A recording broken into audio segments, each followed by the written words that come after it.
Hi friends, welcome back to Sakhi reviews. ఈ నిశ్చితార్థ గండం నుంచి బయటపడేయమని మాట ఇవ్వు అని ఆనందిని అడిగిన ఆదిత్య. ఇది ఎలా జరిగిందో తెలుసుకోవాలంటే ప్లీజ్ సబ్స్క్రైబ్ చేసి లైక్ చేయండి ప్లీజ్. ఆనందికి పోలీస్ ఇన్స్పెక్టర్ చూపించిన రౌడీల ఫోటోలను చూసి ఊర్వశి మీద డౌట్ పడుతుంది ఆనంది. ఆ విషయమే సూర్యకి చెప్తుంది.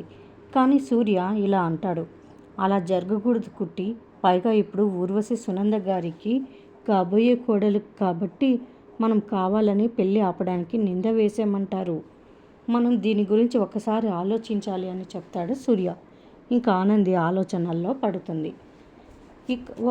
ఇక సునంద ఇంట్లో ఫ్యామిలీ మెంబర్స్ని అందరినీ రమ్మంటుంది. మామ్ అంటూ వస్తాడు చైతన్య.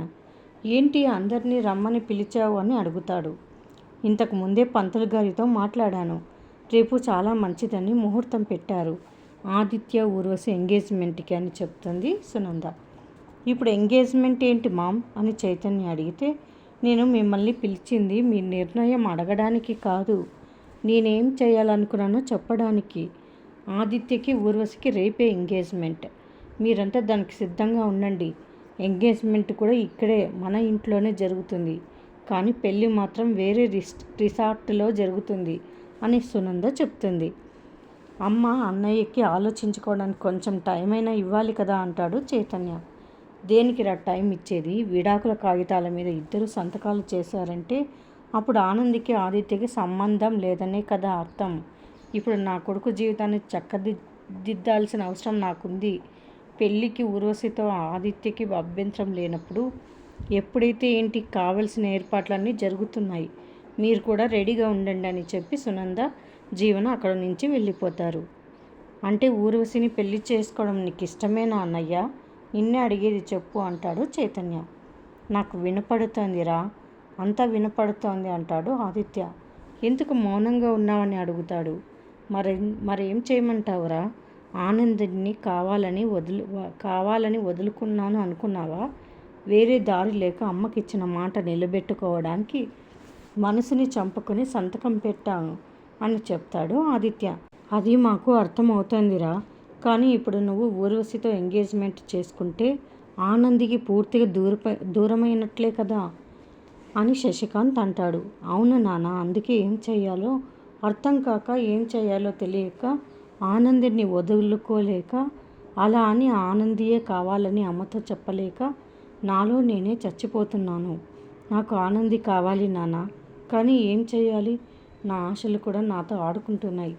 ఆనందికి ఇచ్చిన టైంలో ఆనంది ఏ తప్పు చేయలేదని ప్రూవ్ చేసుకుంటుందేమో అనుకున్నాను. అందుకే అమ్మకి అంత ధైర్యంగా మాటిచ్చాను.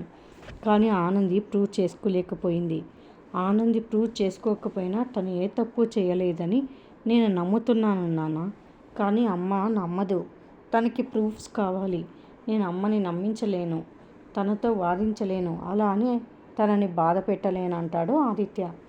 అయితే నువ్వు బాధపడతావా అన్నయ్య అని అడుగుతాడు చైతన్య. బాధపడడం నా మనసుకు అలవాటేరా అంటాడు ఆదిత్య. ఈ పెళ్ళి జరిగిపోతుంది కదా అని చైతన్య అంటాడు. ఏ రకంగా పెళ్ళి ఆగిపోతే బాగుండు అని నేను కూడా వెయిట్ చేస్తున్నాను రా, కానీ ఎలా ఆగుతుందో అది నాకు అర్థం కావడం లేదు. ఆనంది లేకపోతే ఆదిత్య జీవితానికి అర్థం లేదురా. ఇది ఆనంది ఇచ్చిన జీవితం, అమ్మ ఇచ్చిన ప్రాణం. రెండిటి మధ్య ఊగిసలాడుతున్నాను. అమ్మని బాధ పెట్టలేను, ఆనందిని వదులుకోలేను. ఏం చెయ్యాలో అర్థం కావటం లేదురా అని ఆదిత్య చెప్పి అక్కడ నుంచి చాలా బాధతో వెళ్ళిపోతాడు. నీ మనసు నాకు అర్థమవుతోందిరా, నాకు తెలుసురా అని అనుకుంటాడు శశికాంత్. అన్నయ్య మనసేంటో మనకు అర్థమైంది కదా, మరి మనం ఈ పెళ్ళి ఆపలేమా డాడీ అని చైతన్య అడుగుతాడు. ముందు ఈ విషయం మనం ఆనందికి చెప్పాలని చైతన్య శశికాంత్ అనుకుంటారు. ఇంకా సూర్య ఆనందితో ఇలా అంటూ ఉంటాడు. కుట్టి, ఏది ఏమైనా కానీ విడాకుల కాగితాల మీద సంతకం పెట్టకుండా ఉండాల్సింది. పెద్ద తప్పు చేసావు, చాలా పెద్ద తప్పు చేసావు అంటాడు సూర్య. అయ్యో సూర్యబాబు, ఈ విషయం మా నాయనకు కూడా తెలియదు. జరా నెమ్మదిగా చెప్పు అంటుంది ఆనంది. ఏంది, నా బిడ్డ విడాకుల కాగితాల మీద సంతకం పెట్టిందా అని సింహాద్రి వీరి మాటలు విని అనుకుంటాడు. ఇంకా వెంటనే సింహాద్రి ఆగకుండా సునంద దగ్గరికి వచ్చి, నా బిడ్డకి ఎందుకు ఇంత అన్యాయం చేస్తున్నారు అని నిలదీస్తాడు. కానీ సునంద సింహాద్రిని చాలా ఘోరంగా అవమానిస్తుంది. ఇంకా ఇద్దరు వాదించుకుంటూ ఉంటే చైతన్య వెంటనే ఆనందికి ఫోన్ చేసి మామయ్య గారు ఇక్కడికి వచ్చాడు అని చెప్తాడు. వెంటనే ఆనంది అక్కడికి వచ్చి సింహాద్రికి నచ్చజెప్పి అక్కడి నుంచి తీసుకెళ్ళిపోతుంది. ఇంకా ఆదిత్య చాలా బాధగా దిగులుగా గదిలో కూర్చొని ఉంటాడు. ఆదిత్య గారు అంటూ పిలుస్తుంది ఆనంది. ఆనంది మాటలు వినిపించి ఆదిత్య ఆనంది వైపు చూసి ఆనంది ఆనంది అంటూ ఆనంది దగ్గరికి ఆప్యాయంగా పరుగున వస్తాడు. వచ్చి ఆప్యాయంగా ఆనందిని హగ్ చేసుకుంటాడు. ఆనంది కూడా ఆదిత్యని హగ్ చేసుకొని ఎమోషనల్ అవుతుంది. ఆదిత్య ఆనంది కళ్ళల్లో కన్నీటిని చూసి ఆనంది కన్నీళ్లను తుడుస్తాడు.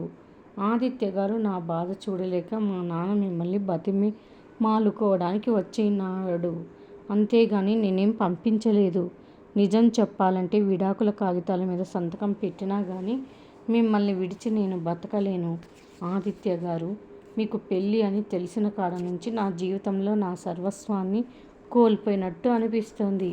మీరు లేకుండా నేను ఉండలేను ఆదిత్య గారు అని ఆనంది చెప్తూ ఉంటే నా పరిస్థితి కూడా అలాగే ఉంది ఆనంది. నువ్వు లేకుండా నేను కూడా బతకలేను. కానీ ఇప్పుడు ఏం చేయాలో నాకు కూడా అర్థం కావటం లేదు అని అంటాడు ఆదిత్య. కొన్నిసార్లు పరిస్థితులు గిట్లనే ఎదురు తిరుగుతాయి ఆదిత్య గారు, కొంచెం ఓపికగా ఉండాలి. మనం ఖచ్చితంగా దీనికి పరిష్కారం సోచాయిద్దాం. మీరేం టెన్షన్ పడకండి. మళ్ళీ మనం కలుస్తాం, కలిసే బతుకుతాం, మన జీవితాంతం కలిసే ఉంటాం ఆదిత్య గారు అని ఆనంది చెప్తుంది. ఆనంది, నువ్వు అన్నది నిజం అవుతుందని నాకు మాట ఇవ్వు ఆనంది, మాట ఇవ్వు, మాట ఇవ్వు అంటూ ఉంటాడు ఆదిత్య. కానీ అక్కడ ఆనంది ఉండదు. చుట్టూ చూసి ఇదంతా నా ఊహ అని ఎమోషనల్ అవుతాడు ఆదిత్య. ఇంకా ఆదిత్య చిట్టిగాడిని చూసి రే చిట్టి, ఎలా అయిపోయానో చూసావరా? లేనిది ఉన్నట్టు ఉన్నది లేనట్టు ఊహించుకుంటున్నాను. మీ అక్క ఇక్కడ లేదు కానీ ఉన్నట్టు ఊహించుకుంటున్నా. అమ్మకి మాట ఇచ్చాను కానీ ఈ పెళ్ళిని నేను చేసుకోలేను, నా వల్ల కావటం లేదురా అని చాలా బాధపడతాడు ఆదిత్య. తప్పకుండా ఆనంది నిశ్చితార్థం ఆపుతుందని కాన్ఫిడెంట్తో ఉంటాడు ఆదిత్య. ఆదిత్య అనుకున్నట్లు ఈ నిశ్చితార్థం ఆపబోతుంది ఆనంది. లక్కీగా జిరాఫీ మత్తుమందుల రౌడీలతో మాట్లాడుతూ ఉండడం, ఆ దృశ్యం ఆనంది కంటపడడం, వాళ్ళ మాటలు వినడం, వెంటనే పోలీసులకు ఇన్ఫర్మేషన్ ఇవ్వడం, పోలీసులు తీసుకుని సునంద ఇంటికి పోవడం, అక్కడికి వెళ్ళి ఊర్వశి ఆదిత్య నిశ్చితార్థం ఆపడం జరిగిపోతాయి. మరిన్ని అప్డేట్స్ కోసం ప్లీజ్ సబ్స్క్రైబ్ చేయండి. Thanks for watching.